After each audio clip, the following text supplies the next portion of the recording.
So Washington, D.C., I think is ranked currently second or third highest crime ranked city in the US. Trump said, hey, enough is enough. We're going to take over it. So he deployed National Guard and everything in the streets to reduce the crime. And in the last 8 or 9 days that this has been going on, the DC Metro Police Department has released new stats of what the crime looks like.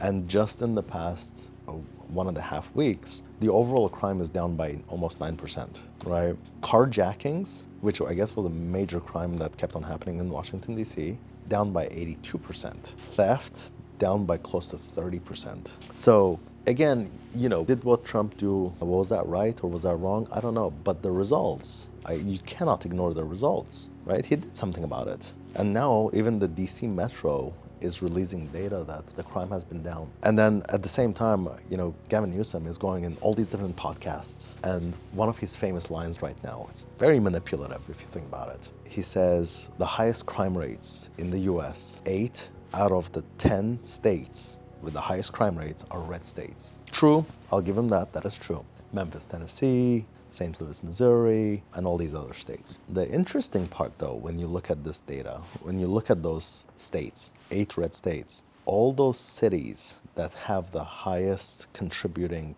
crime rates have been ran by Democrats for the last close to 20 years. I mean, last time they had a conservative mayor was almost 3 decades ago in majority of these cases. So yes, he's saying in one aspect a stat to make himself look good and his party look good. Yeah. Well, 8 out of 10 states with the highest crime rates are all red states. 100%, you're right. But the cities, all Democrat-run cities. And why does this matter? Because the governor is not in charge of the city. The mayors are in charge of the city, and the mayors are Democrats, right? So I think it's very manipulative. And again, the average voter will not be looking up all these facts on all these stats to figure out what he's saying.